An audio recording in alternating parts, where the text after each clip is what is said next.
오늘은 청와대가 발견한 제2부속실 문건, 이거를 검찰이 직접 받아가지고 수사에 나설 것이다, 이런 이제 기사들이 나오고 있거든요. 그럼 누구로부터 받는 겁니까? 청와대에서 검찰이 이제 직접 자료들을 받는 거예요. 예전에는 특검이 수사를 했던 것이었기 때문에 1심 재판이 끝나지 않은 사건들이 많아서 발견된 문건들을 전부 특검에 넘겼다가 특검에서 증거자료로 사용할 수 있는 것들은 증거자료로 활용을 하고 그렇지 않은, 그러니까 수사가 필요한 것들은 특검은 이제 수사 기능이 없으니까 그거를 다시 이제 검찰에 넘겼거든요. 그래서 이제 그렇게 되면 아무래도 시간이 조금 걸리잖아요. 근데 이번에는 특검을 거치지 않고 검찰이 직접 청와대에 이제 요청을 하기로 해서 아마도 다음 주 초 정도면 자료들을 다 받을 수 있지 않을까. 그럼 이제 가장 문제가 되는 거는 안봉근 그리고 조윤선, 요 두 사람에 대해서 혐의가 많이 드러날 거거든요. 며칠 전에 방송했듯이 이제 조윤선 전 장관 같은 경우는 증거가 없다, 이런 것 때문에 이제 무죄를 받았었는데 청와대에서 정무수석으로 있었던 시기하고 자료가 생산된 시기하고가 겹치기 때문에 이제는 빠져나가기가 조금 어려울 수도 있고 또 안봉근 씨에 대해서도 수사가 될 가능성이 굉장히 높거든요. 특히나 이제 안봉근 전 비서관 같은 경우에는 인사에도 그렇고 다른 여러 가지로 그 영향을 미쳤다는 후문들이나 소문들이 있었던 것이 정설로 받아들여지고 있는데 딱히 수사를 받거나 지금 처벌을 받지 않았었거든요. 근데 안봉근 전 비서관 같은 경우에 이제 수사가 진행이 된다고 하면 여태까지 드러나지 않았던 다른 혐의들이 이제 추가로 더 드러날 수도 있기 때문에 어떻게 보면 이번 수사가 이제 국정농단 사건의 2라운드가 될 가능성도 있고요. 그리고 기억을 해보시면 알겠지만 지난번 같은 경우에는 특검이 시작되기 전 검찰은 굉장히 미적미적하다가 특검이 굉장히 촉박한 시간에 빨리빨리 수사를 진행했고 그 다음에 이제 검찰이 마지못해 수사를 했던 이런 상황이 있는데 지금은 특수수사의 진영도 전부 다 갖춰졌고 또 제대로 수사를 하려다가 박해를 받았던 사람들이 다시 다 귀환을 한 상태이기 때문에 지금 수사가 진행되는 것들은 예전보다는 훨씬 수사의 속도나 그리고 수사의 깊이나 이런 거에 있어서 예전과는 조금 다를 수 있다. 물론 이제 전혀 수사가 진행되는지도 알지 못하는 상황이어야 뭐 자료를 확보한다거나 압수수색의 효과가 있기 때문에 아예 그냥 처음 수사를 하는 거와는 이제 비교할 수 없겠습니다만 그래도 나름대로 어려운 수사를 돌파해 나가는 데 있어서는 수사팀의 의지가 굉장히 중요하거든요. 근데 지금은 그런 의지나 그런 걸 또 할 수 있는 능력이나 이런 걸 갖춘 사람들이 많기 때문에 거의 뭐 이제 수사 2라운드가 어떻게 될까 이걸 굉장히 좀 촉각을 곤두세우고 볼 필요가 있어 보입니다. 지금 안봉근 그리고 이재만 이 두 사람은 정호성과는 달리 감옥 밖에 있잖아요. 감옥 밖에 있어도 됩니까? 지금은 뭐 이제 수사를 받아가지고 혐의가 드러나는 게 없기 때문에 있는데 좌불안석이겠죠. 그리고 감옥 밖에서 있을 시간이 글쎄요 그렇게 오래 있을 수 있을까요? 지금 어쨌든 검찰이 수사를 시작하면 쉽지 않을 거예요.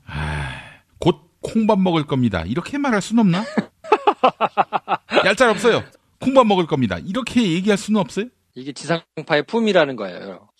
야, 지상파에 있지 그런 거에 여기 왔니? 넌 참 아주 실없는 친구야. 왜 여기 왔어? 혹시라도 김용민 씨가 지상파 나가서 진행을 하시다가 실수를 할까봐. 이게 또 막말 파문으로 한번 또 홍역을 치렀잖아요. 저라도 중심을 잡으면서 이렇게 나가셔가지고 할 수 있는 이런 토대를 만들어 드리려고 하는 거죠. 야, 너나 잘해. 너나 잘하라고. 나 정말 참 어처구니가 없습니다. 자, 그래요. 하여간 이재만도 그리고 안봉근도 사정권 안에 들어왔군요.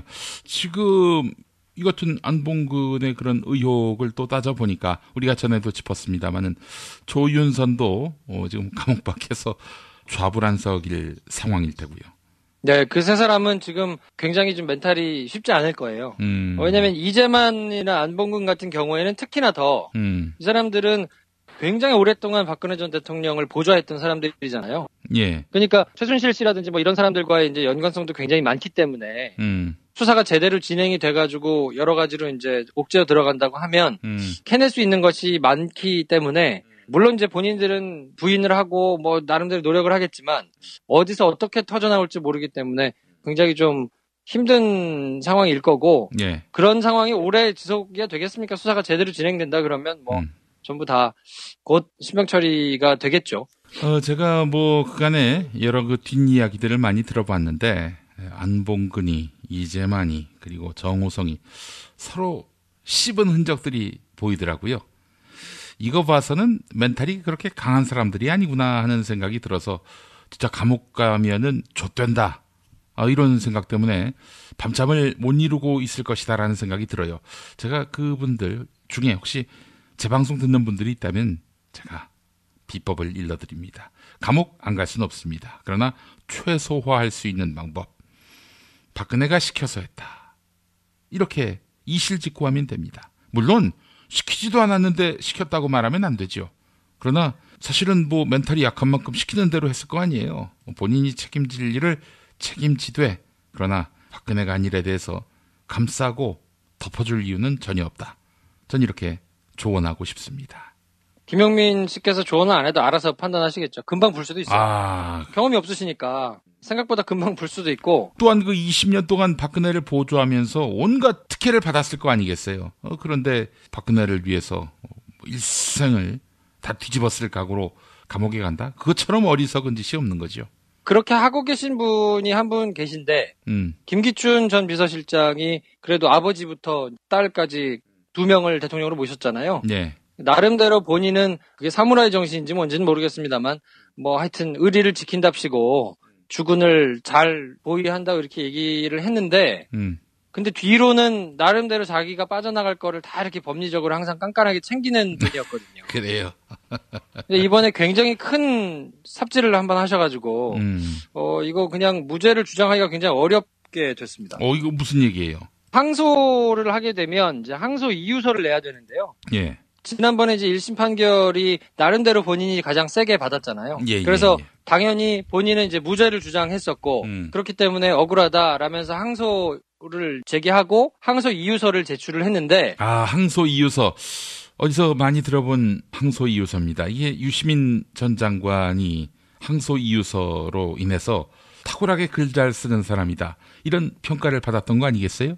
네, 그렇죠. 네, 그래서 그게 이제 막 회자도 되고 지금 봐도 굉장한 명문이다 뭐 이렇게 생각이 들 정도인데 항소 이유서는 보통 이제 변호사들이 작성해가지고 이렇게 내는 것이 일반적이니까 원래 처음에는 국선 변호사가 지정이 됐다가 국선 변호사 말고 이제 사선 변호사를 새로 선임을 해가지고 사선 변호사가 이제 냈단 말이에요. 근데 본인이 1심 판결문을 받은 건 21일인가 그렇고 국선 변호사가 받은 게 22일이에요. 그 다음 날이고. 근데 이제 국선 변호사를 해임하고 본인이 23일 날 사선 변호사를 선임을 했거든요. 근데 이번 특검법은 보통은 항소 이유서를 제출하는 게 한 20일 정도 이렇게 시간을 준단 말이에요. 법이 정해 있기로는. 근데 이번 특검법 같은 경우에는 이제 빨리 진행을 해야 되니까 항소를 하고 항소 이유서를 제출하는 기간을 정해놨어요. 7일로. 근데 그렇게 치면 본인이 받은 게 21일이고 국선 변호인이 받은 게 22일이니까 변호인이 받은 시점으로부터 계산을 한다고 하더라도 뭐 29일 내에 여기에 이제 제출이 됐어야 되는데 이 사선 변호인이 나름대로 열심히 항소 이유서를 써가지고 30일 자정이 지나가지고 새벽 3시에 그러니까 당직실에다가 이걸 접수를 했거든요. 근데 시간이 지난 거예요. 사실 이거는 굉장히 기본적인 거라 이렇게 되기가 사실은 쉽지 않은 일인데 그렇게 돼서 결과적으로는 김기춘 씨가 항소를 못한 꼴이 돼버린 거예요. 그렇게 되면 본인은 1심 판결을 받아들인다는 얘기가 되니까 검찰이 또 항소를 했잖아요. 검찰이 항소한 이유는 형이 적다. 이거보다 형을 더 받아야 된다라면서 항소를 했단 말이에요. 그러니까 김기춘 씨는 지금 내려진 징역형을 인정한다라는 꼴이 됐기 때문에 이제는 무죄를 주장하거나 그거를 다툴 수가 없게 돼버렸어요. 무죄를 다툴 수가 없게 되고 지금 받은 4년을 그냥 살아야 되는 상황이 된 건데 아마도 제가 생각할 땐 이제 굉장히 법적으로 머리를 많이 쓰시는 분이니까 요게 특검법상 이 항소 기간을 7일로 줄인 것이 맞느냐를 두고 헌법소원을 낼 가능성이 굉장히 크기 때문에 굉장히 불편해진 거예요. 헌법재판소에 가서 그 결정을 받아가지고 요 법이 잘못됐다. 7일로 바꿔가지고 항소 기각을 받은 게 잘못된 거다. 그러니까 항소를 받아줘라. 라는 판결을 받아야만 항소를 할 수 있게 된 거거든요. 근데 이게 또 애매한 게 선례가 한 번 있어요. 옛날 스폰서 검사할 때 예. 그때도 담당자가 됐던 검사 한 사람이 기간을 넘겨가지고 항소를 제기했다가 기각이 된 판례가 있거든요. 예. 그러니까 이건 판례로 치면 형평성이 어긋나기 때문에 이게 쉽지 않죠. 아니 그러니까 이게 실수를 한 거예요, 변호인이? 실수를 했다고 봐야죠. 납득할 만한 이유가 없어요. 이건 그냥 본인이 놓쳤다고밖에 볼 수가 없습니다. 그래요. 아니 어떻게 이런 어처구니 없는 실수를 하죠? 변호사들 사이에서는 이건 정말 기본 중에 기본이라서 왜냐면 항소 기간이 며칠까지인지 언제까지 제출해야 되는지를 확인해가지고 적어놓고 그 데드라인에 따라서 하는 거는 아주 기본 중에 기본이라 보통 막내들을 시키거나 이렇게 안 하면 혼나거나 뭐 이런 종류의 거라고 해요. 근데 지금 이거를 놓쳐가지고 부랴부랴 가서 아마 낸 것 같아요. 그런데 이제 새벽 3시에 접수한 걸 보니까 아차 이거 늦었는데 어떡하지 해가지고 굉장히 빨리 가서 이제 낸 것 같은데 이건 뭐 누가 보더라도 실수로밖에 보이지 않기 때문에 뭐 어떤 의도가 있을 수도 없고 어떤 이유도 안 되기 때문에 이거는 뭐 나름대로 얘기는 하지만 헌법소원을 내고 그 결과를 받아가지고 항소를 다시 하고 요거는 사실 제가 보기에는 쉽지 않거든요. 근데 이제 그 방법밖에 없으니까 하기는 할 텐데 굉장히 웃지 못할 상황이 된 거죠. 본인이 그렇게 법꾸라지 중에 법꾸라지라고 평가를 받을 만큼 법조문을 이용해서 예전에 초원복국 사건 같은 경우에도 예. 법 자체가 잘못됐다고 헌법재판소에다가 헌법소원을 내가지고 그 법을 없애버려가지고 자기가 처벌을 안 받았었거든요. 그러니까 본인은 이제 그렇게 법망을 빠져나갔던 사람인데 정말 어처구니 없는 변호인의 실수로 무죄를 주장할 수 없게 돼버린 거니까 이거 뭐 사필 규정인 것 같기도 하고 그냥 실수라기 보기에는 정말 영화도 이런 영화가 있을까 싶은 생각이 듭니다. 영화보다 더한 반전이죠, 이건. 결국 이런 거 아니에요. 김기춘 씨는 내가 지난번에 받은 형 마음에 든다. 오케이, 나이스, 좋아. 난 이게 딱 좋아. 더 깎고 싶지 않아. 이런 꼴이 된 거 아닙니까, 한마디로. 그렇죠. 이제 4년 받고 이거보다 더 할지 말 거지를 한번 싸워볼게. 난 4년만 주세요. 이렇게 지금 주장하는 꼴이 됐거든요.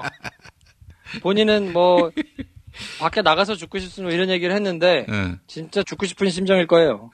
아이고 나 정말 참 배꼽을 잡네요. 사실 김기춘 씨 나이쯤 되면은 내가 그냥 감옥에서 죽어도 여한이 없다. 또 죽으면은 지금이야 뭐 법을 위반했느니 뭐 위반하지 않았느니 이런 논란이지만은 나중에는 그래도 박정희 일가에게 충성한 충성의 화신으로 기억되지 않겠는가. 이런 기대도 좀 있지 않을까요? 그런 명분과 그런 뭐 철학을 가진 분이면 뭐 유신 헌법을 썼겠습니까? 아니 유신 헌법 쓴 것도 이 주군을 위해서 내가 한번 망가져 보겠다. 뭐 그런 건 아니었는지. 주군을 위했다기보다는 그냥 눈앞에 있는 거를 취하기 위해서 했다고 봐야 될 거고요. 그게 결국은 그 사람의 인생을 결정한 것일 텐데 정말 어처구니 없는 걸로 이렇게 옥살이를 하게 됐으니까 하여튼 뭐 사필 규정으로 봐야 되겠죠. 알겠습니다.